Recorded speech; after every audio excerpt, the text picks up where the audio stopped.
Hey, what is up, everybody? Sorry, I'm a couple minutes late. Good old LA traffic will do that to you. I'll just wait a couple minutes for some of you all to join. Don't act like y'all at work doing something because I know you're not. I know everybody right now has multiple screens. If you are at work, you are totally probably fooling your boss right now. You got the laptop up, you're trying to pretend like you're doing some work, but you're not doing any work. And if you're lucky enough to be able to work remotely, I know you're not doing any work today, with today being the start of the NCAA tournament, which many consider to be the best day in sports. I certainly consider this day to be, yeah, I think I can go ahead and say the best day in sports just because you have college basketball all day. I remember being in college when I went to, I was at Michigan State, and me and my roommates, the first day of the tournament, we would like literally sit down, or in this case, be on the couch, be in somebody's room, and we just watched the tournament all day. I was like, I'm positive I skipped every single class, at least until work. So I already know that you guys out there are being unproductive, and I'm here for it. I love this for you. So be unproductive, as in a moment or two, I'm going to welcome my guest in, who's been on Politics before, been on this live platform with me before, also a big college basketball fan. And we're going to break down the tournament for you all. I'm just going to say in advance, I cannot promise any of these picks will be remotely good. I cannot promise that we're going to help you win your bracket. I'm not even going to give you that lie, but hopefully we can entertain you as you watch these games. Maybe make sense of this bracket of this year's tournament, which I think is very different and unique from other tournaments that we've seen, especially when you look at the field. And there's some interesting storylines for sure. So we're gonna go over those in just a second. Just waiting for a few more of you guys to join this live, and we're gonna go ahead and get started. I still struggle with the fact that the tournament technically starts, I guess, on Tuesday. That still feels bizarre to me. I don't.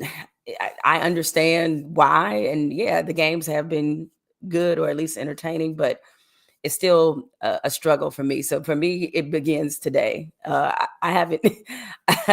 I didn't even. I don't even bother filling out a bracket like before today. But that's okay. I'm sure I'm not the only one. So yeah. Anywho, we're gonna go over, just so you guys know, we're gonna go over both the men's tournament and the women's tournament, because I think there's some super exciting games and storylines that are happening over there. So, without further ado, let's go ahead and get started. Now that I see more of you are joining, I'm gonna welcome my guest in. And I wait, hold up. I see what he has on, and I am. Karen J. Phillips, look at you out here. You got on the Duke. Oh, but you got the black.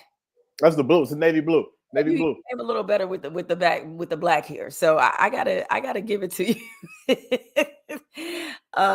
This is incredible. I have to say that you got the aesthetic just perfectly for this, just perfectly. So I have a question though.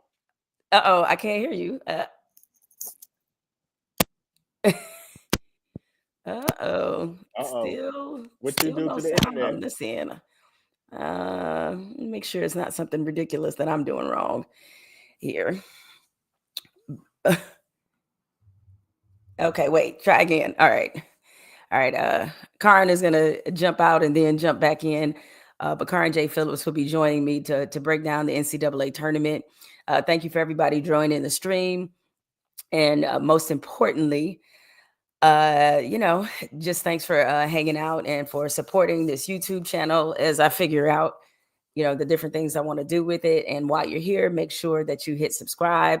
And of course, if you have questions, if you have statements, observations, hot takes you want to get off about the tournament, be sure to drop them in the chat. I'll be posting some of your comments, and we're gonna make this as fun and as entertaining as we possibly can. So yeah, I'm looking forward to hearing what you guys have to say. And okay, I'm going to try this again. Welcoming back in my guest, the wonderful the talented, the sports journalist extraordinaire, Carron J. Phillips, who is proudly representing Duke University. Can you hear Proudly, me now? sad. I got you now. All Proudly right. and sadly representing Duke University. I had a question I was trying to ask. What was your question? I too don't believe the tournament starts till Thursday. See what I'm saying? But your school played in the first four a couple of years ago. Did it count then? It counted then, but Okay. I just want to make sure. Okay. And let me be clear. I'm not saying that the teams that play in the first four, that it's not, because I don't consider them NCAA tournament teams. I'm not saying that. I'm just saying mentally, when I start to get into the NCAA tournament, is today. And even when Michigan State was in that first four, it was just kind of like, okay, guys. So that's what I meant by that. All right. Okay. I just wanted to check receipts. I love how you've been saying that you already coming with the Michigan State stuff. All right, it happened. It happened. Well, you know what? Since we are already on the subject of the first four, you told me over text that you had a hot take, a rant about University of North Carolina, who was in this first floor. They beat down their opponent. I'm blanking on who they played. Why did it just leave my mind? I don't even remember, because I don't even remember who did they. It doesn't matter. It doesn't matter. But we know they played, and obviously before this game, there was a lot of people who felt like North Carolina did not deserve to be in the tournament. They do not. And I see that you are on that side, that they still didn't deserve to be in there, despite what the result of their first round game was. So lay it on me. What is your hot take about North Carolina basketball and how they performed in their opening game? Okay, I might go a little Bomani Jones and go a little long with this and get my radio off. But okay, ride with your boy. And this has nothing to do with like me being a Duke fan for 25 years.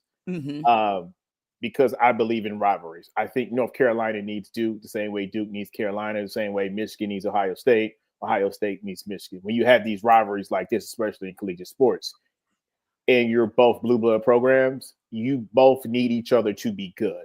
Okay. Yes. And real quick, let me just say it was San Diego State. That's who it was. Yes. That they played. Yeah. They beat them. The fighting Kawhi Leonards. Yes. The fighting Kawhi Leonards. They beat them 95-68. But way to go. But like, you need each other to be good. Yes, is it fun to have a blowout every couple of years for the trash talk? But consistently, you want those games to mean something. And my issue with North Carolina is it isn't about this season, which I saw a stat that in their last 11 games, Carolina went 9-2, and the only 2 losses were to Duke. But why does North Carolina need to be judged by their last 11 games to make the tournament? This isn't about, okay, let's just start with the Hubert Davis era. Okay. First year, they stink. They get hot. They go on this generational run the last couple weeks of the season, beat Duke, Coach K's last game. They make this Cinderella run through the tourney. They beat Duke again in Coach K's last game. And they're up 15 points on Kansas in the national championship game. Here's a stat that like people don't realize. They were up 15 at the half and lost that game. It's the biggest blown lead in national championship history. They blow that lead, and then in the summer, they're preseason number 1. And they get the Sports Illustrated cover where they do the reimagining of the old Sports Illustrated cover of Dean Smith with his players in a chalkboard. They redo it with Hubert and his bunch because they're running it back. And then they become the first preseason number 1 not to make the tournament. Last year, they're pretty good. And now here we are this year again, and he's pseudo on the hot seat, and they barely make it into the tournament because if their name wasn't North Carolina and it was Miami, they would be at home right now. And my issue isn't with the recent years, is that we are old enough to remember this. North Carolina is starting to feel like Indiana. You had this generational coach in Roy Williams, and then just kind of like Indiana with Bobby Knight. And then if you parallel them a little bit, while their personalities are totally different, you have a coach that doesn't want to change his coaching philosophies. He doesn't want to change his recruiting philosophies. And this NBA factory that you used to be, where there was a high level of winning every year, slowly starts to decline. I pulled some numbers a couple of weeks ago and I put out this tweet. Okay, hit us with the numbers. In 18 years at North Carolina, Roy Williams lost 10 or more games 8 times. Double-digit losses 8 times, Roy Williams. Hubert Davis has lost had double-digit losses in a season 3 times in 4 years. On average, UNC has lost 10 or more games every other year since 2003. Compare that to your rival. In 42 years, Coach K lost 10 or more games only 9 times. North Carolina has not produced an all-star since Anton Jameson and Vince Carter. They have not had a top 2 pick since Marvin Williams in 2005. Jordan Brand has signed Paulo Banchero, Zion Williamson, and Jason Tatum, all from Duke, because there's no one from North Carolina for him to sign. Ooh. What's happened to North Carolina?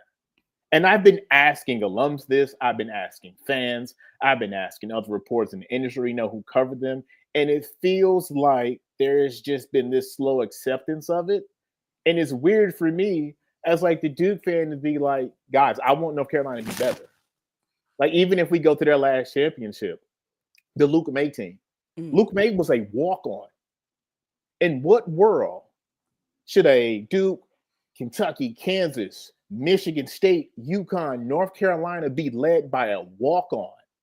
Like, I don't understand what's happening. So we get to this place where they barely make it in this year, and everyone's like, oh, no, they passed the eye test. They haven't passed the eye test for the last 10 to 15 years, if we're being honest. Like, they've been living on this brand, and I say this with all sincerity. I want North Carolina to be better. Like, they've got to figure this out. Like, this isn't good for basketball. It isn't good for the rivalry. It just isn't good for sports with North Carolina. When they lose, it's not a top headline anymore because people are just used to it. So my rant is over. And I just want to say, Carolina, do better, because this has been pathetic lately. Dang. If you're a Carolina fan and you just heard all of that information and someone representing your chief rival is telling you to do better, you might need to do a little gut check. But I wonder if people agree with that. So please chime in on the chat if you agree that North Carolina, I don't know if it's too extreme to say no longer a blue blood. No, they're still a blue blood. They're still a blue blood. But just start looking at the yearly records year after year and the tournament finishes and the total number of losses, and then try to find the NBA players or somebody that's on the NBA roster that's more than a role player off the bench. And it is going to get dicey. And it doesn't make sense because this is North Carolina. Well, to me, the most damning, it's so funny. And as we're talking, I'm here in my office and I have, of course, the tournament on the TV here, and John Henson is on TV right now. John, I was like, this was perfectly timed. But to me, at least as far as their case this year, the most damning statistic of why I felt as if they did not deserve to necessarily make the tournament was the fact that they went 1-12 this year against quad one opponents. Yes, they won 1 game. So to me, that's indicative of your lack of talent and the lack of resume this year. And you know what the better stat was? Even that, 4 teams from the ACC made the tournament. Carolina didn't beat any of the 3 other teams that made the tournament. Yeah. Yeah, no, I mean, if you switch the resumes, as we just said, they beat San Diego State pretty soundly in that first game. And if you switch their resumes, San Diego State would never have gotten in. And then, of course, people certainly have pointed out the fact that North Carolina's athletic director, that just for the Tar Heels being able to get that at-large bid, he's going to get a bonus of about $75,000, $80,000. So people are like, this ain't quite passing. It's not quite passing the sniff test. So, and it wasn't even that Bubba Cunningham was like, I'm not in the room. And did you see that meme on Twitter where they showed the scene from Succession with Logan Roy being outside the room?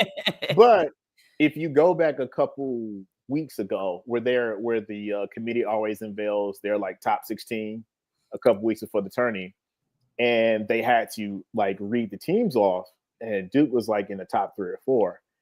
Bubba Cunningham like refused to like say their name, and I was like, I get it, it's a rivalry, it's fun, but I'm like, if you're the head of the tournament committee and you're publicly showing this bias, I get as a joke already, and then you think about what you just said, it's like, come on, y'all, what we doing? Like, where's the professionalism? Like, come on, man. Now, Like, where's the professionalism in a like rivalry? we've all covered teams we've cheered for or went to school at, and it was like no cheering in the press box. If Right. we can have that professionalism, Then he can, for you sure. can too. I'm just asking you to do what you asked us to do. Okay, well, this conversation actually leads to where it seems like a natural place to start. I mean, we'll certainly get to our picks and just our breakdown of the different storylines in the men's and women's tournament. And for those who are watching right now live on YouTube, make sure that you chime in with your own picks or with whatever questions or observations or statements you want to make about this NCAA tournament, men's or women's. So one of the things that we know is an inevitability is that they're going to expand the tournament. And I can't tell you how much I absolutely hate this idea. All right. Because as it is, you see, you and I, we spent the first 5 or, so minutes of this debating about whether or not North Carolina should have been in the tournament, right? And then we know that West Virginia, they feel a way about not being in the tournament. It's like, to me, all it's going to do, no disrespect to these teams, is just add to the number of mediocre teams that probably shouldn't be in there anyway, then further sort of rewarding their mediocrity. And it's like, who are we expanding this tournament for? I mean, I know who it's for. It's for money. Like that.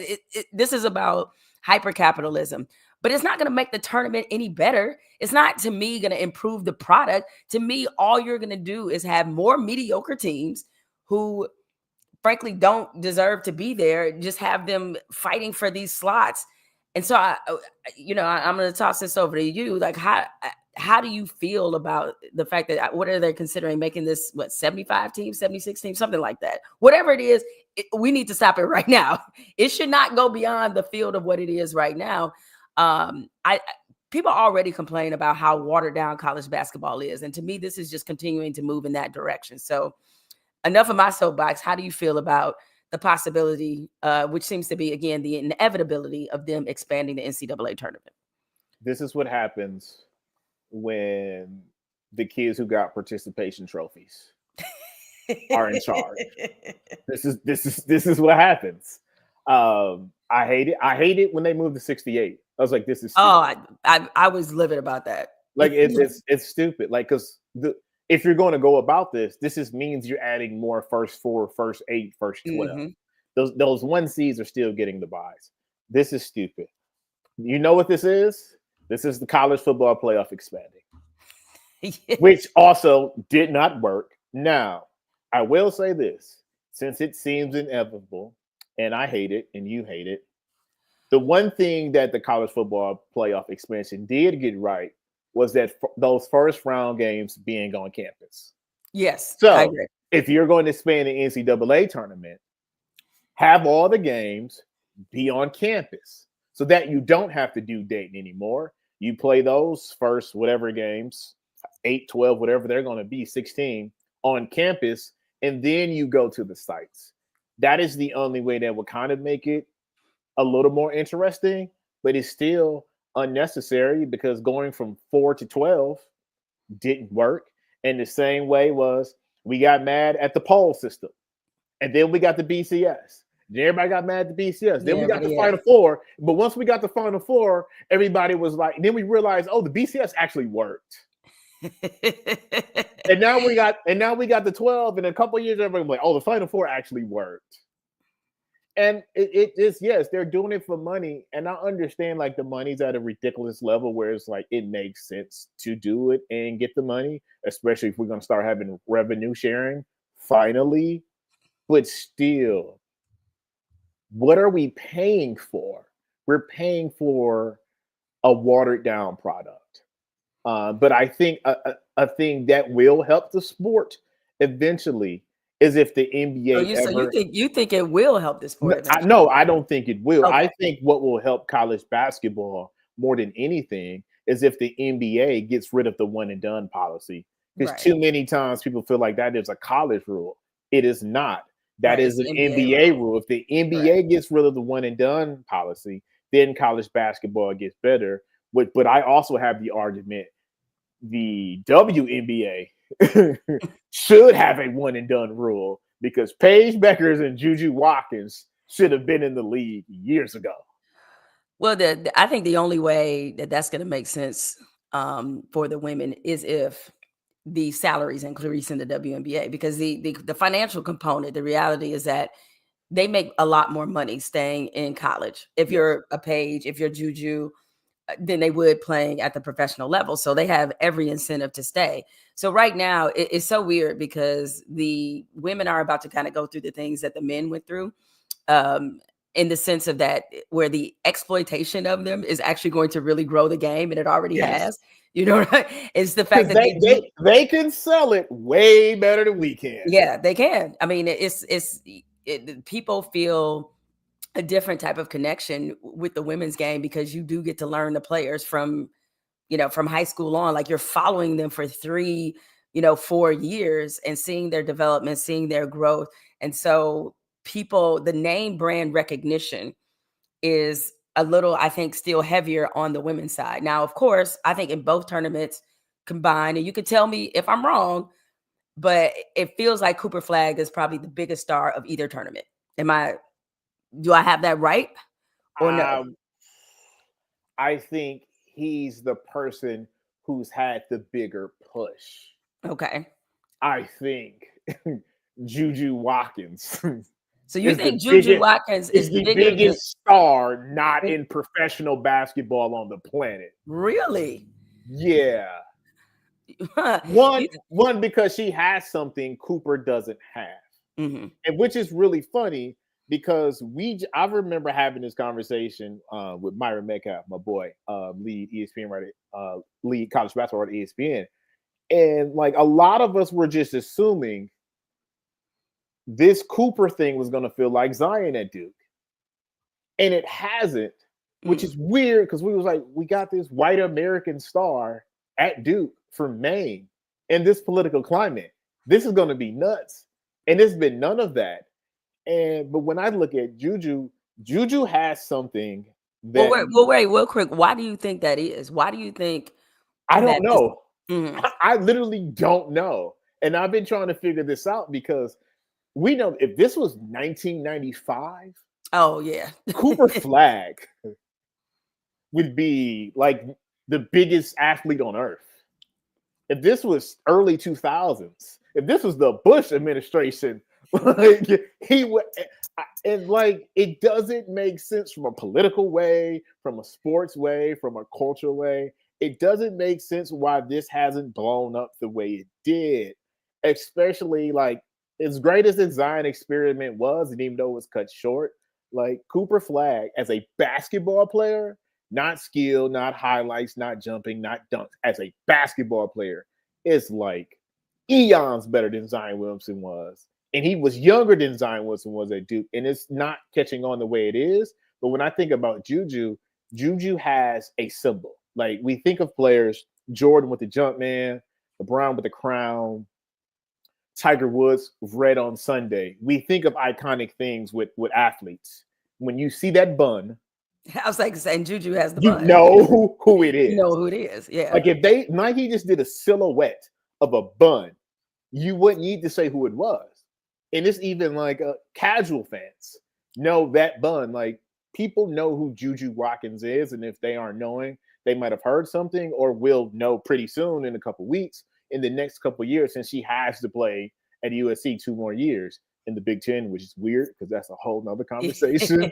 but in a way, I think that helps her star power because now you have another coast that is exposed to. She's on Eastern time zone. She's on Eastern time zone, and I said this last year. I was like, them going to the Big Ten, as odd as it does feel, and to have USC and UCLA fighting for the Big Ten championship in Indianapolis. In Indianapolis, I was like, something about this picture is very strange. I think that does add to her star power. And from a push standpoint, I'm sitting here thinking about it and processing what you said. It's like Juju has a documentary, obviously a huge Nike campaign. Um, I'm wondering, is this a question of just visibility? Is because Cooper Flagg, I mean, we see Cooper, he's on national TV a lot. Like, it's not like we don't see him, but Juju's in a commercial. I mean, I can't say that I've seen Cooper Flagg. I may have missed it, like in some kind of commercial. He's got like a New Balance one that he's in, but it's not like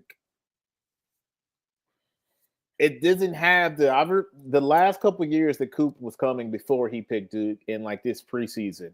There was like this expected push. I'm talking to people who are like, "Oh no, we had our preseason meeting and we're all in on Cooper Flagg," and it just was like everyone was waiting for the tidal wave to hit of popularity and fame and ratings, and it was just like they're good, but it's not what it should be. It's not Zion like, and we thought this was going to be Eclipse Zion. Well, along those same lines, I'm gonna go to our first comment here. This is from Gold Watch. You said this is obviously addressed to you. So, if not skills or athleticism, how can you say Cooper is better than Zion? How do you assess that?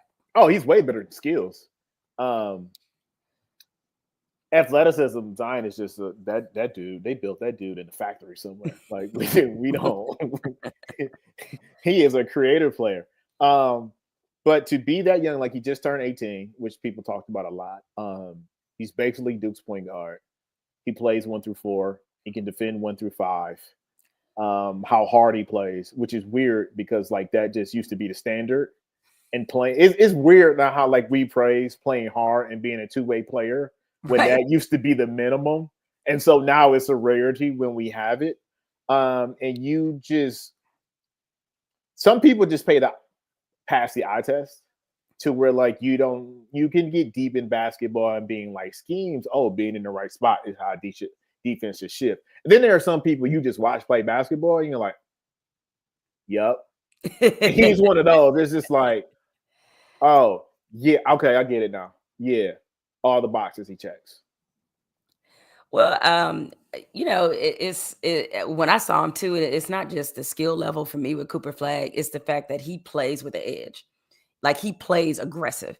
But doesn't talk or say no, anything, he doesn't. Which is weird. He doesn't. He's not doing a lot of trash talking, but if he's coming down the lane or if he's on the break, he's trying to humiliate somebody. And he just kind of has that mentality. And I think that makes him sort of stand apart. All right, well, let's get into the thick of it because, people always want to know picks. So I'm just going to ask you off top. We're not going to even, we're not going to soft pedal into it. Who's your final 4? I went chalk. I went all number. You went all chalk? I went all chalk, baby. Listen, screw it. Because if I watch college basketball, these have been the 4 best teams all here for a reason. Okay. I think they're going to be the 4 best teams in this tournament. And this is what, if you're a college basketball fan, this is what we want to see. We want a Duke-Houston rematch from that Sweet 16 last year, and we want an Auburn-Florida rematch from the SEC tournament on the other side. Okay. We've been wanting this Duke-Auburn rematch all year. Give it to us in the title game. You got the 2 players going for the Woodward and Flagg and Broome. Let's settle it in whack-ass San Antonio. And let's get down. Why did San Antonio catch a stray? Like why? Hey, man, I've been to San Antonio at least a dozen times. You had fun? I did. Now, granted, I'm gonna say it with a caveat, and the caveat is, my best friend from high school in the Air Force, she was stationed there. So when you know somebody who lives there, okay, like your experience might be a little bit different. Did you have a better time in Houston? Oh no, I ain't crazy. Like, it's like I ain't insane. Like, no. Oh no, Houston is like a way, that's like a different, more cosmopolitan type of city. But fun can be had in San Antonio, Texas. You're not gonna Charles Barkley though, man. Like, fun can be had. I'm just saying, like they don't get a lot of free agents for a reason. It's like when I was it's like when I was an intern at the Salt Lake Tribune. I immediately understood why they don't do well in free agency. I was like, I get it, why no one comes here. So you went all chalk, and I don't remember off the top of my head when's the last time we had all 4 number 1 seeds. We've only had it once. I think. Okay, that's because I was like, I felt like it was a long time. Somewhere around there, but yeah. Okay. I'm going for it. Now, It's- do I have any faith that this will happen? No, not a. no faith whatsoever. Long as Duke is in the middle at the end, is all I care about. But Right. I went all chalk, So and you I pick didn't. you I didn't realize what I was doing until I'm in the app making my picks, and then I got to the floor, and I was like, you do the black man head rub. I was like, all right, might as well roll with it. All right, and if anybody else in the chalk went all talk, like I guess let yourself be known, because it feels like, as much as I certainly see the justification based off the seasons all four of these teams have had, I guess I have I have to put it as like, who do I have the most concern about and who do I have the least? But you I think also know why, though. mm, To tie this to an earlier point, upsets are fun for fans. right. They are bad for the tournament. Oh yes, and they're terrible for networks. Like literally, they are not good. If you want this Final Four in college basketball to get better, okay, you need your show ponies to show up in San Antonio at the Final Four. Right. So college basketball in the NCAA want chalk to show up in Texas. Oh, I mean, because when the legacy programs and the coaches and the players are in the Final Four, it makes a better Final Four. When the San Diego States and the Butlers, the George Masons, it's like, it was cute the first weekend, but ain't nobody watching this. Like, ain't nobody watching Houston Baylor in the final. No, nobody want to see this, man. No, nobody want to.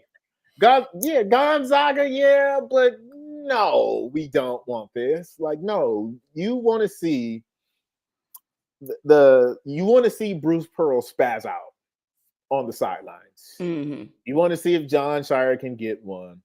You want to see if Calvin, I've been a part of 17 million NCAA investigations, Sampson can finally get over the hump. And you want to see if Florida, I'm not even going to touch what their coach was alleged accused of earlier this year. You want to talk about one of the most undercovered story, right? Like, it is amazing how and for those who don't know, if you're watching right now on YouTube, Ty Golden, I believe that's his name. He has been under investigation for Title IX he got cleared. Yeah. He was under investigation for Title IX violations, and the violations were related to him sexually harassing, and basically stalking women on campus. And it was one of those stories that I was truly stunned that did not get more attention, especially when you consider the season that Florida has had. That would have been one of the things, but you know why it didn't? Because we're living in a world where Rick Pitino is thriving. I was about to bring him up. And we're living in the world where Will Wade just accepted a job, and Sean Miller just won last night. And I'm like, I heard them on FBI wiretapes a couple of years ago, and no one cares or talks about it anymore. Well, and it's funny because in my list of topics I wanted to get to you with this, that was one of them, about Rick Pitino, because how comfortable are you that, St. John's being back? I think they hadn't made the NCAA tournament since like 2009, something like that. And certainly it's been a long time since we've seen St. John's at this level. 40 years since they've won like the Big East tournament or something like that. That. How comfortable are you with Rick Pitino's, with him being characterized as a redemption story? I sent a text to somebody the other day talking about this. Well, we didn't really get into it, and shout out to my boy Jerry Brewer. What up, Brew? Who wrote a really good column on Rick, and like, I get it. Rick Pitino is one of the greatest college basketball coaches of all time. But I've been recently seeing on the socials in this argument that could Rick Pitino be the GOAT? And I'm like, the GOAT of college basketball? And I'm like, not with 2 titles. Calm down. But the idea that could even be discussed Like, we could even have that discussion, which I'm like, okay, if you want to keep this to basketball, I can kind of understand it.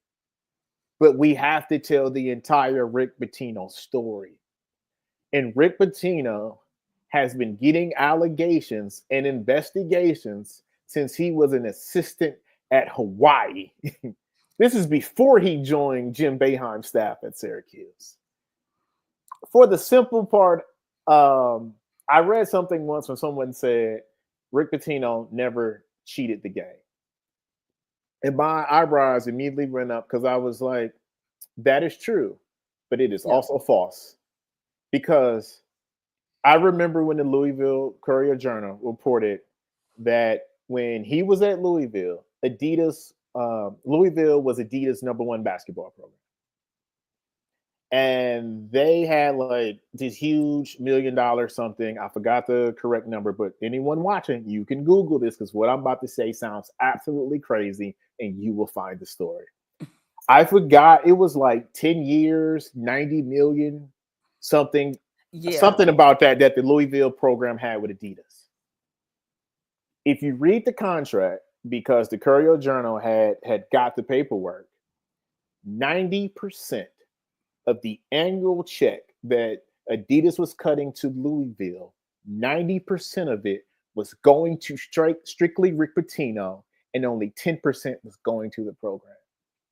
And I was like, he might not have cheated the game, but that sounds like you're cheating the players. And then even if we get into the Brian Bowen stuff, which was, directly connected to my hometown, there are some things I've been told and know about how that went down. And I'm just like, guys, listen, do I think if you're a program that is dying to be good again and wants all the glory and you're willing to deal with the blowback, hire Rick Pitino. But also know what comes with hiring Rick Pitino, because it's come with him at basically every place he's ever been at. So just so people know that, you weren't just spouting something out of your ass here. I bring receipts. Yeah, no, I got the receipts here. And it was Louisville's Adidas deal. And Pitino, he took in 98% of the cash. Oh, my bad. I said 98%. I was like, what? So, which is crazy, right? Because 2% of the money went to the program. Right. 98 went to my checking and my savings. So I guess the fact that he's back and coaching and he's kind of found his way again, I'm less bothered for that. The market decided it is what it is. We know that. I mean, Bobby Petrino, I never thought he'd coach again. Look at that one, right? It's like never thought he'd coach again, but okay. So hey man, we're old enough to remember when Hugh Jackson tried to hire Art Rouse at Grambling, and that was just 2 years ago. Like, yes. So we've seen, much like with players, when your ability to win is directly correlated to how red those flags are. Yeah. And the more you can win and the more that you're able to build the kind of programs, build the amount of talent that a Rick Pitino can build, those red flags are no longer red. They're like pink. And then suddenly they're just like off white. You know what I'm saying? Like the flags come down, right? They come down tremendously. It's an eggshell cream. It's like an eggshell. Yeah. But I guess I don't. Again, I haven't. If he's back in college, a great story about St. John's kind of reemerging or reawakening, I should say. But what does bother me is that painting this as a redemption story makes it seem as if he didn't have a hand in it, that somehow it was an injustice done to Rick Pitino. Like, no, he deserved that L. He earned what he got. Okay. But he ran over he didn't get. He ran over to Italy to coach. Not because he couldn't get a job, because he couldn't get hired. In the continental North and South America. Correct. That's why he went over there. And then came back and was at Iona. Like, let's not act like That man wasn't out here with gainfully employed because he's not, good at what he does. It's just listen, and we've seen different programs and franchises take gambles with players and coaches like this. Sometimes it works out, and sometimes you look like the Cleveland Browns and you're screwed forever. So we'll see what happens with St. John's. But I was really happy they won in Duke's region. I'll tell you that. I did not want that 2 seed in the East. I appreciate them getting moved over. Well, of the number 1 seeds, that we have, of course we have Houston, we have Florida, we have Duke, Auburn, and I would say that of those 4, the 1 seed that probably concerns me the most is Houston. Always. I feel like Houston, like Kelvin Sampson, builds the same team. And Yeah. he does. He builds the same team. And that's not a knock because he's been very successful at doing it. But it has a ceiling. But it has a ceiling. And it has a ceiling. And this team is feeling just like some of the previous versions where we know they're going to defend, like families' lives depend on it, right? 5 pit bulls. 5 totally. I mean, they're them, St. John's, of the number 1 seeds might be the 2 best defensive teams, right? You can make that case for sure. But you might as well run a zone because they can't shoot. That's it. So that's run that zone, that's baby. the major issue that I have with them. Because while yes, defense will definitely get you to a championship, will win a championship for you, at some point your offense has to show up. And a lot of times when I've watched Houston this year, it just felt like they struggled. Not felt like they did. They're, probably the shooting is an issue, though it's also an issue for St. John's. Like they're one of the worst 3-point shooting teams that's in the field. They don't win easily. Yeah, that's what it is. They don't win easily. That's what bothers me about even if they win by like 15. It was it still feels hard. It still feels hard for that. I'm worried about Auburn just because they've been inconsistent. Now I think Auburn and Florida have maybe the 2 most complete teams of the number 1 seeds. And it's amazing especially when you look at Auburn and the team that they have. It's like offensively, they can do everything. They can do everything on top of being able to, they can defend, though not as strong of a defensive teams as the other team. So it's hard for me to find an offensive weakness there. I'd say the same thing, with Florida. With Duke, obviously the concern is Cooper Flagg's health. Otherwise, that would probably be. I ain't worried about Cooper. You ain't worried about the ankle at all? I'm more concerned with Malik Brown's shoulder. But my thing with Auburn is it's 2 things with Auburn. I think it's totally unfair, and I think college sports, any sport, needs a age limit. Your starting 5 should not be older. So I was going to bring that up. I was like, Auburn is out there with some for real grown ass men. Like they can rent cars. with no, it's not going to be extra if they do it. That's going to go over some people's head until you realize that you got to be 25 or 26 to rent 25. Cars. Right? Yeah. But as we often say about this tournament, as wild as it is, 2 things usually get you really far: guard play or 3. Mm-hmm. Somebody on your team who can just get a bucket. And 3, who your coach is. It is why, especially this year, why your school does not have a boatload of talent. Y'all have a coach who has, even though it's checkered a little bit, who has a long history of getting it done with teams you shouldn't believe in March. Right. Correct. You know who always lets you down in March? Bruce Pearl. You know who he also is like that? Rick Barnes. Rick Barnes, yeah. Mm-hmm. Yes, he's got 2 titles, but who also fits in that group? Bill Self. Bill Self got 2 titles. If you look at them Kansas teams, that man should have like 9. And I'm like, listen, Auburn's been good all season. They got the talent. They got Janai Broome. I've seen them. But in March, hey, man, I'm not betting nobody's money on Rick Barnes and Bruce Pearl. I'm just not or Calvin Simpson, because I've seen, and this is not me taking a shot at them, but we've seen it year after year.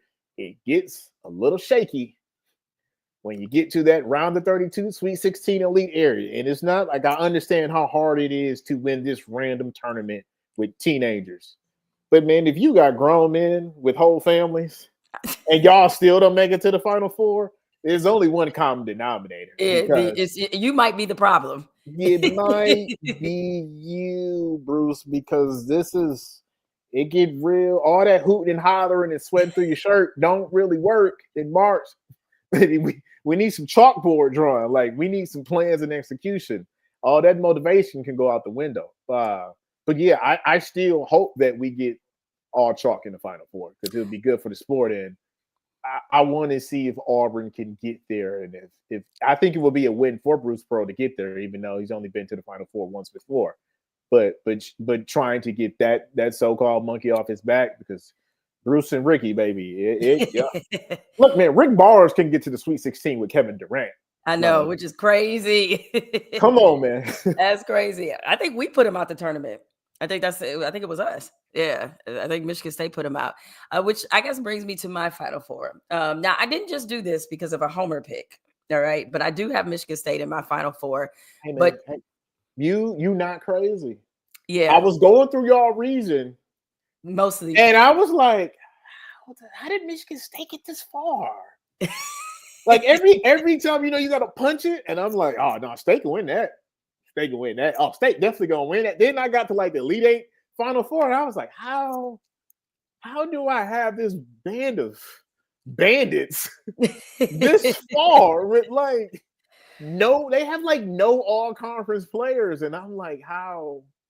Y'all remind me a little bit of like 08 Kansas, where it's just kind of like, wait, because that 08 Kansas team, I think they had like one second team all Big 12 player.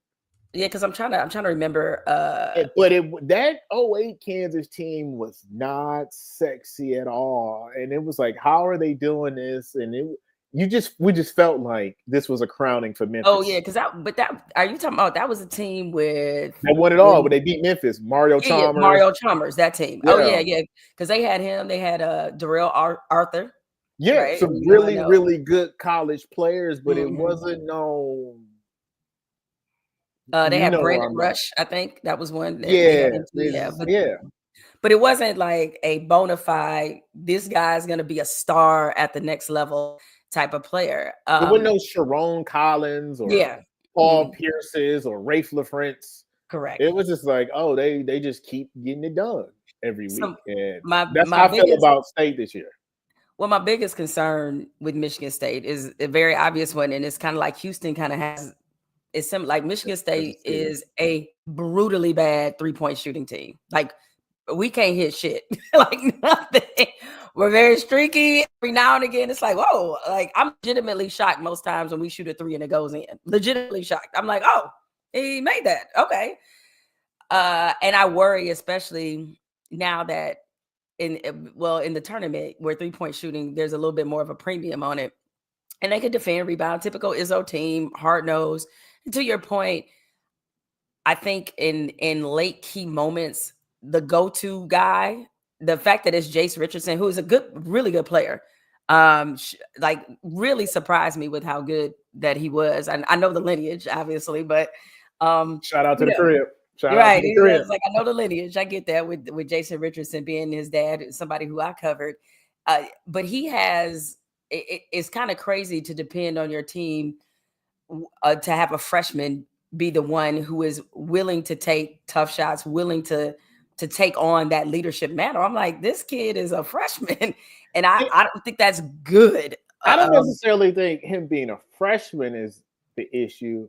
Is that he's not the super highly touted freshman, right? With a huge NBA stock. Like, if this was Flagg or Knipple at Duke, or like if Ace Bailey or Harper would have made it from Rutgers, it's like you don't have those issues because we've seen freshmen go on run, but it's just like he kind of undersized. He doesn't really have a position. Yeah. And it's just like, wait, that's the dude that y'all give the ball to, which is kind of weird because you made a good point that I have been thinking about for a while. Michigan State for like ever always had like at least one really good shooter. Like I go all the way back to Sean Restford, and then You went back. like and then this with the elbow pad and like in Mhm. this 3-point era that's taking place. That's when y'all like stopped getting shooters. Like Max Christie was like the last one, and I'm Yeah. like, what was the light skinned dude? Hill Chris Hill. had a flamethrower, Oh, he could shoot. and I'm just Yeah, like, he could what shoot. happened to all of Izzo's shooters? Like, did he just stop recruiting them? I don't understand. Yeah, well, like you said, like today's game is so built around the 3-pointer. It just feels, and even though I'm not necessarily accusing Tom Izzo of this, but one thing you see the difference between the college and the pro game is the fact that in college coaches insert themselves more in the game. So that's why the offense from one night to the next is not consistent. It look raggedy as hell. It's like, okay, so we just gonna have 60 and 50-point games because these coaches are just over coaching and taking the freeness out of the game, and it almost feels too structured.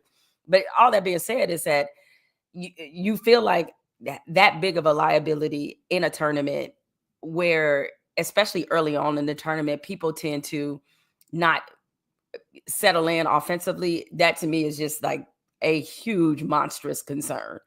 Um, Yeah, so, because it's just like St. John's, or I'm like, this could go really well, oh really, or yeah. this could go really bad, depending on that field goal percentage. Now, since we have this question here in the chat, let's switch over a little bit. Let's talk about the women. Aisha wants to know, who are your Final Four teams on the women's side? But before we answer Aisha's question, what did you think about UCLA getting the #1 overall seed in the women's tournament? I had no beef with it. A lot of people thought it should have been South Carolina. I had beef. The only beef I've ever had with Don Staley was them. Like one, I saw like they had like a little commercial I saw the other day with Under Armour, and I was like, "Come on, Don! Like y'all can't use this underdog motto No, anymore." they're Like, not an underdog.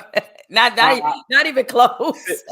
like there is literally no one been a bigger champion of me, because I still think to date I'm the only one that has written as a journalist that she is the greatest Black coach in basketball history. No other Black coach, even if we go through other sports, I think has as many championships as Don Staley. I love Don, but y'all are not the underdogs. And when I saw her comments about thinking, oh, we should have got the #1, I was like, Don, I got up early on a Sunday morning and watch y'all get dogged walked by 40 to UConn at home. You ain't gonna get no #1 overall seed when everyone watches that happen. Yeah, like #1, cool, but I'm like, nah, like UCLA has had something cooking for the last 2 to 3 years. And yeah, they beat Juju. Like they deserve that. Notre Dame fell off a cliff a little bit, but like I didn't have an issue with UCLA getting that at all. But when I saw the pushback about South Carolina, I was just like, I think this is good because it feels like they're at a place where people think they deserve it. Right. And that means you've been so good for so long, you're kind of becoming the faith of the sport. But you got to chill on this underdog, or like they played us. They're playing Like, the disrespect card. Nah, this don't work like that no more, Don. Nah, like we can't do it. The best player in the league with the best basketball shoe out right now is Asia Wilson. It went to your, like, you can't. Y'all are not on this current team. I mean, she's got like 4 or 5 All-Americans, so it's not like it's. You still have.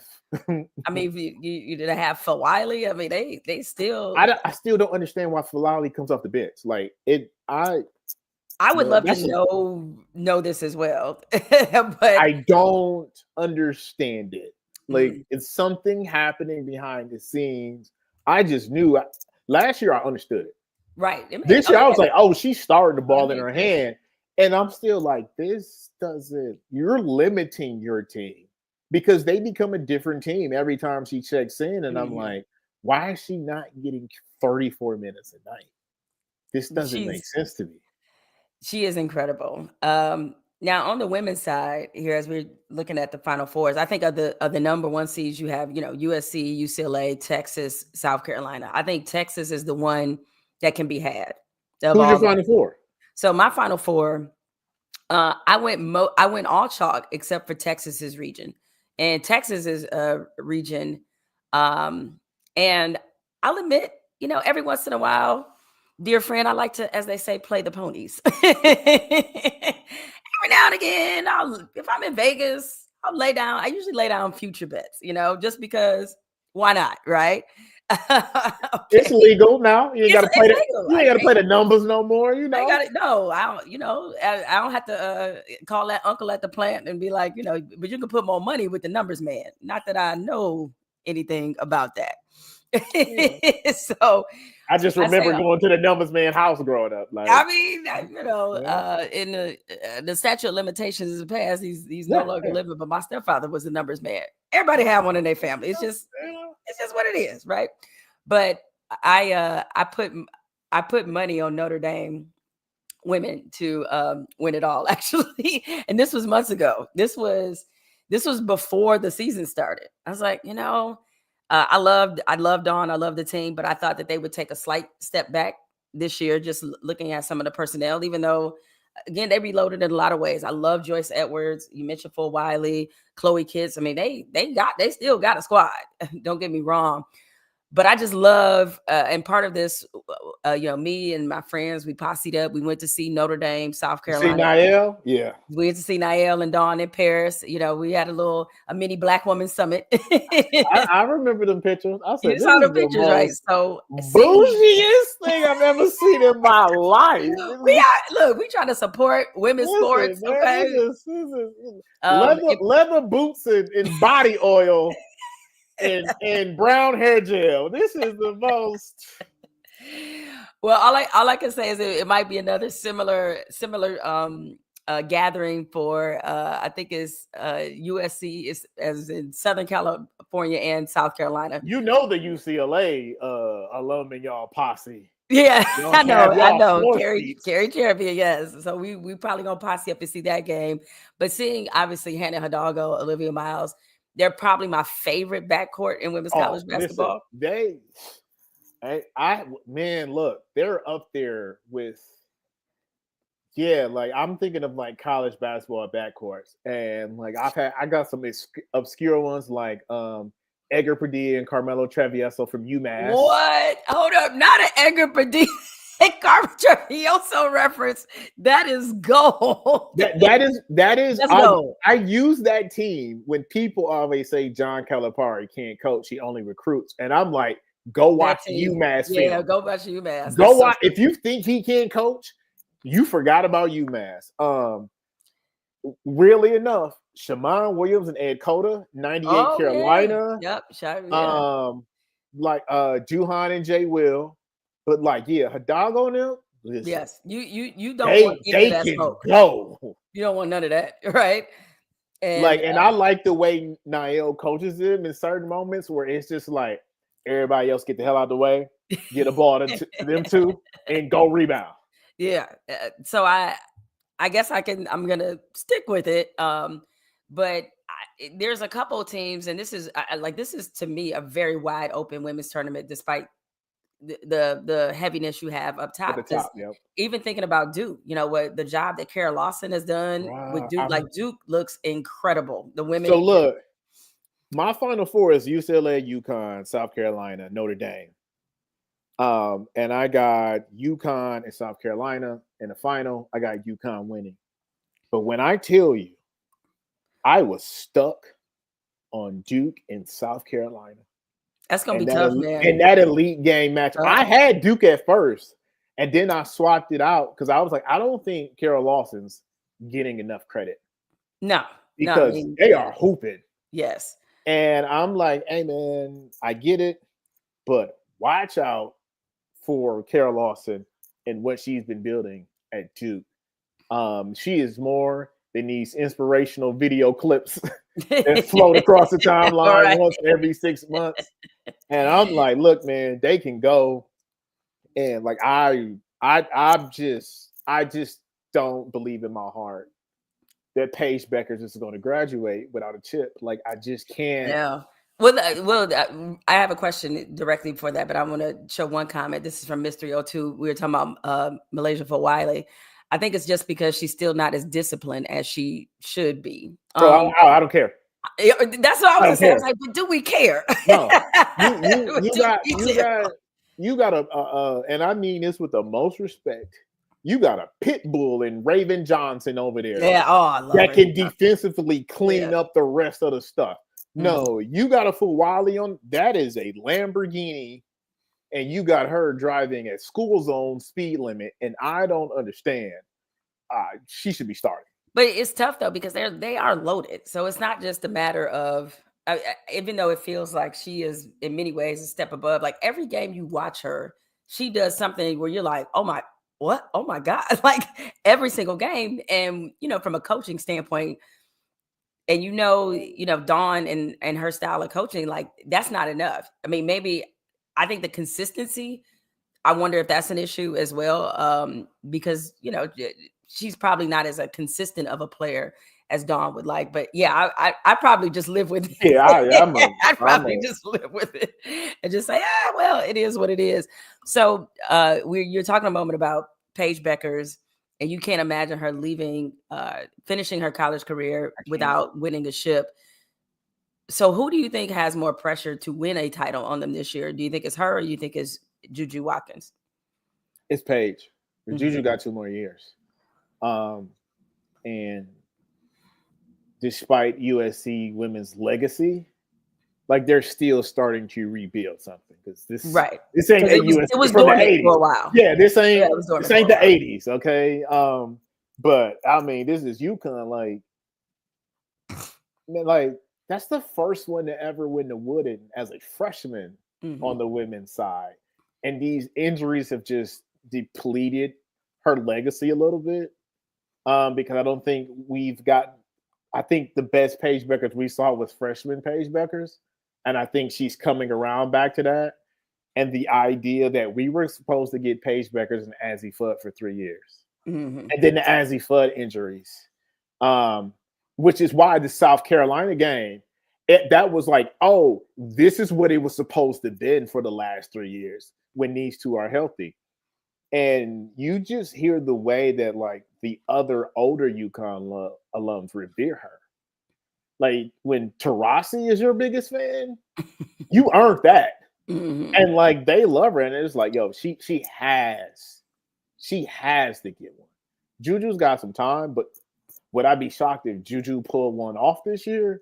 No. And went on some crazy run and tried to win 2 or 3 in a row. I think that would be good for the game.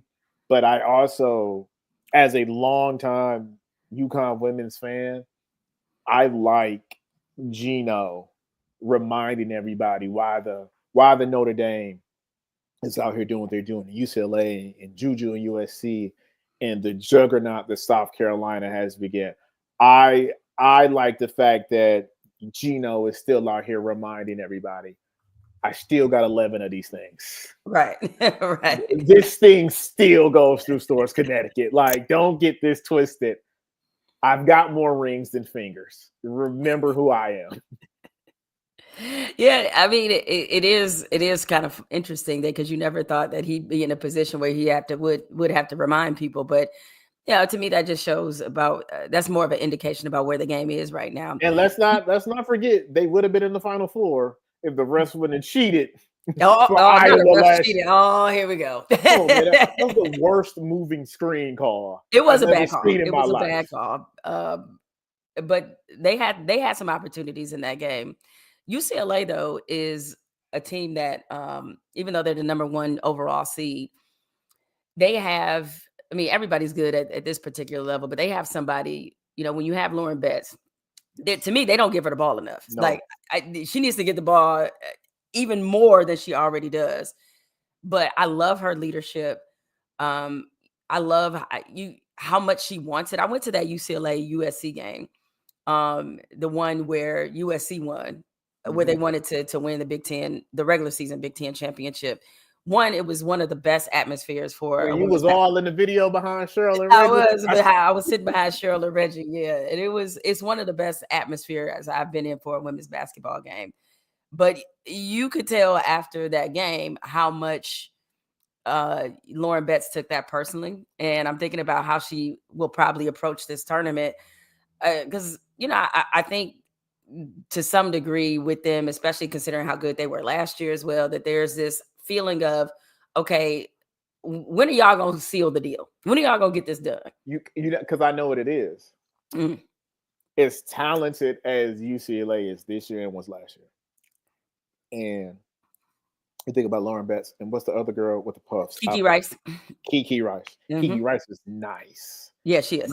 I watched that docu-series. It was her, Caitlin. Oh yeah, Cordoza. Yep. And I like their coach too. Yep. But you know what it is about UCLA is? Mm. I'm gonna say this, and I know. Why do I have a feeling I already know what you're gonna say? Go ahead. Carrie gonna get mad in Texas, but we gonna tell the truth. Don't they seem a little soft? Now, this is what I have heard people say this about UCLA. And not like walk in the arena, they look, light skin in UCLA. See, I mean, that's like, why I in the second half of a tournament game, if they run up against some Raven Johnsons or a team that just like, no, we just gonna get in your chest and we gonna yap and we gonna try to throw you out your game and we gonna dive on the floor. I just have this feeling they're gonna wilt. I believe that they run across UConn or South Carolina or Notre Dame. It's like, I know there's some hyenas over there. I don't really know if y'all got some dog in you, but I don't know if that dog is a Cane Corso yet. It could be. Right. It could be a Doberman pitcher, but is it? It feels like it's a couple of golden retrievers over there sometimes, and I'm like, I don't really know. But see, I have wondered with them if, like, do people have that impression of them because of aesthetics? Yes, they seem really nice. Yes, because they seem really like. I mean, they're nice. They seem to be wonderful. They're anti LSU. As we think about the crazy things, or the persona that LSU had. The LA Times wrote about LSU last year. And you see how they care, how even the Times characterized UCLA. Yeah, but even as gross and racist as that stereotype was, you knew LSU from crazy ass Kid Monkey down. LSU gonna make you earn it. And we don't necessarily it could be the aesthetic. But it just don't feel like we have seen enough games where, as we talked about with St. John's or Houston or Michigan State, where if it get ugly and it get dirty and it's a 48-49 game with 5 minutes to go, are they going to be able to pull this out? Because those are the games where it is literally about, this is about defense, rotations, and want to. More than shot making. But you know what? I just look at the makeup of their team, how they play, to have somebody like Lauren Betts. I mean, that is a very talented team. If it wasn't for some of these preconceived notions and maybe doubts about them, I think this would be a team that everybody, I mean, people are going to be picking them anyway, but would be more fully on board with. Like, they'd say like, oh, they are clearly a step ahead of everybody else. But again, it's a testament to the field, because like, I had a little shade for Texas, but I love Madison Booker. I mean, she might be the smoothest scorer outside of Juju in women's college basketball right now. Like, just can go. Just incredible for her size, athleticism. Just to be that young and to be that smooth is just really criminal. Texas has as the men lost last night. Texas just, men's and women's basketball, they just had this stereotype that they can't get rid of, and it's just like, y'all a football school. Like, what are y'all doing here? People just always want to doubt, like, and while it is unfair While on the men's and women's side, they have had some bona fide hoopers. But it's just like when you look at the tournament history for both programs, it's like, oh yeah, this is now I remember why I think of y'all as a Like this football is on brand. school. Yeah, because it's just like we haven't seen y'all get it done enough. And it was the same way I feel about UCLA. But when I saw them beat USC in a title game, I was like, okay. But then my journalistic brain was like, was that just get back because this is a rivalry? Because you know how rivalry games go. Like it that is pure emotion. And I'm Right. like, can we see this pure emotion Against for the everybody. 6 games? Like, Yeah, yes, play like exactly. this, pissed Mhm. off and mad that you lost against Middle Tennessee State or whoever y'all gonna wind up playing in the first weekend who doesn't have a chance against y'all.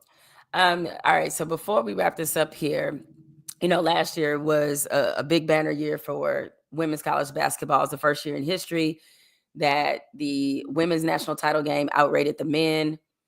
Do you expect that to happen again? Yes, if the men's side doesn't go chalk like I have. If the I think men's side I think the doesn't go only chalk, chalk you need, to be honest, is Duke.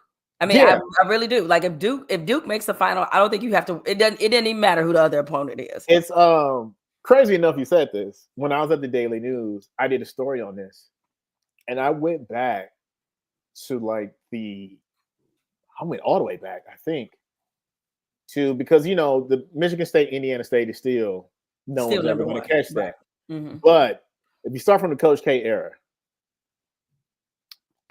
the highest rated Final Fours in the history of college basketball outside of Michigan State, Indiana State for Final Fours all feature Duke. And then like right behind them, it's North Carolina. So Well, it's I don't think we like, have to worry about that one this year. yeah, but it's like if you need Duke or Carolina there. I think with the way the women's game's been going, yes, they could do it again.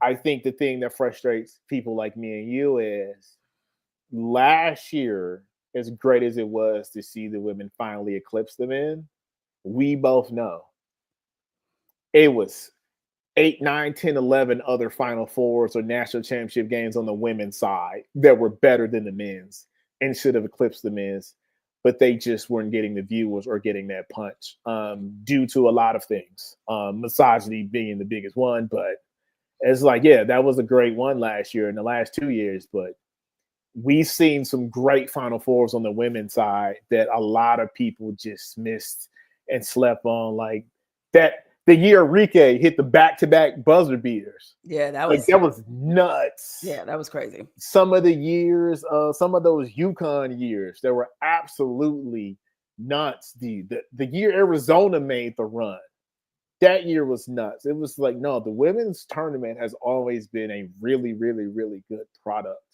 But I am happy that they're finally getting the well-due attention and NIL money that they've deserved for so long. And a big shout out to, L and that crew Yeah, for Elle and Drea them and Shanae. having a show Yeah. that really can like highlight them the way we think of like the men's side. And now they got this trio with these 3 spectacular women who can help amplify that game even more. Oh yeah, they're inside the NBA, but women's college basketball. But They got better because they actually watch oh, here we go. basketball. And dude, I that was a layup for you. I gave you a oop on that. That was I gave you a oop on that one. that was a putback. Like that was I don't expect the women to outrate the men this year, but I do think the ratings will be really healthy.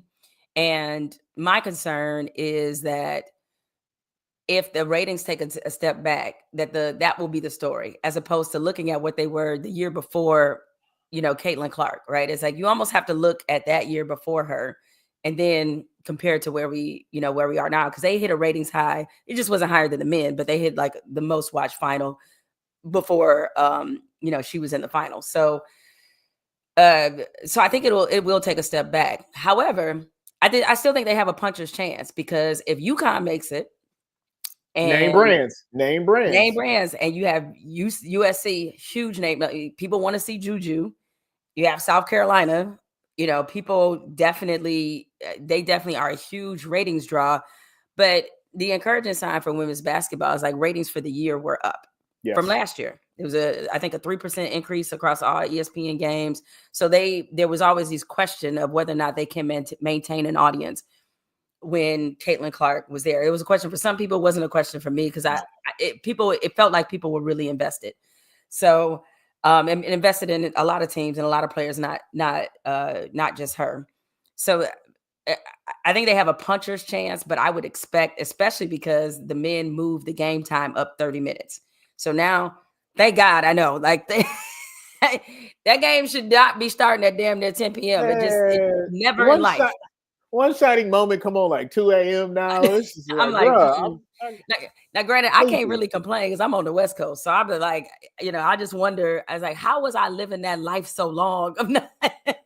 No, but I mentioned this earlier, but Monty was talking about this earlier this week. He made a really good point, and he was talking about the same thing about how it didn't feel like the push around women's basketball was the same, but the ratings were just the same or better. Yep. And he brought up the rivalry idea, which I was like, you know what? He's kind of got a point there. Like, Paige is leaving. Juju Watkins needs a rival. Like, her and Kiki got to figure something out. Well, I think, and I think this helps too. Like, obviously, there's a natural rivalry with UCLA since that is their big rival. We need a USC South Carolina battle for the real SC. Yes, which is what they're doing. But she needs a East Coast rival. Like, I think she needs somebody on the other half of the country. Full Wiley. This is why she needs to start. That's right. Full Wiley versus Juju for 2 more years. I'm saying, and Full Wiley, home and home the next 2 years. Home and home, right? She got some edge to her too. So I was put it on the ABC on a Sunday at like a 2:00, so the church folks and the saints can be home by the church. People streaming church now, man. Like they Bedside Baptist is where I attend. Listen here. But I agree with you. I think she needs a rival, right? And but I think that she also could benefit from definitely having somebody who is on the East Coast that we could get both regions emotionally invested in. And someone who plays her position. Like, I was like, yeah, Sarah Strong at UConn won't work. No. She's like a hybrid 4. Or somebody she's competing with things for. Of course, people are going to. What year is Hidalgo? Isn't she like a junior or senior? I feel like she is, because Olivia Miles, I think, is older than her. Yeah, I think that's right. But it'd be great if it was Notre Dame, even though I know that they're not necessarily the same positions. It'd be great if it was Notre Dame. I mean, yeah. How hard is it to hate Notre Dame? Jesus, very easily. Very easy. Very easy. It's two fans of Big Ten football programs. We can't stand Notre Dame. Cannot stand Notre Dame. So, yeah. Yes, no. I would agree with that. But I think the women will be in reach either way in terms of the rating. So. So a lot of people who just wondered and suspected they wouldn't be able to hold the ratings, I think they're going to be proven very, very wrong. I'm going to go political. I'm going to go politics and go political and say I want them both to be the same. How about that? Oh, look at that. Let's have some diplomacy. Let's have some bipartisanship finally in America. Talk about a word that doesn't exist anymore. What's that? Huh? I know, like, what is that bipartisanship? Well, listen, my friend, I want to thank you for joining me and talking a little college hoops. People tell people they can check you out. Substack, correct? Yes. I have my own Substack called The Lead, LEDE. Shout out to the real journalists. They know. Shout out to the newspaper heads out there. And you can catch me also on the Contrarian Substack. That's Jen Rubin Substack. You can see me right on there sometimes too as well. Catch me on Twitter. But I will, before I leave, give you my soundbite and my warning that I have to give people, especially around this year. My teams are UConn women's basketball, Duke men's basketball, Michigan football, and the Patriots. So as we reach playoff tournament time, if I hear from you when my team loses and I haven't heard from you all year, you will get blocked and cussed out. And may the Lord be in your heart. Amen. That's it. God bless their heart. Bless That's their right. heart. You hit them with a prayer afterwards, Bless and you their heart. cuss them out and block them in Jesus' Yeah. name, Yeah. and keep it Now, moving. if you've been trash talking all season, hey, light my phone up. But if I ain't heard from you since pre-COVID, and it's your Duke boys lost, trust me, the amount of 3-syllable cuss words that will get streamed into your phone or text at you from me will be biblical. I will tell you that. It will get real Sodom and Gomorrah real quick. It will be the book of Revelations, and I will sleep well at night. Yep. That's my rule. Well, amen and amen. All right. Thank you, my friend. Y'all take care. Thank you all for joining us. Make sure you hit that subscribe button on your way out, and may your brackets be blessed, since we're saying prayers, because I know many of y'all are going to be destroyed in about 3 hours. So it's all good. May they be blessed as long as they can be. So y'all take care.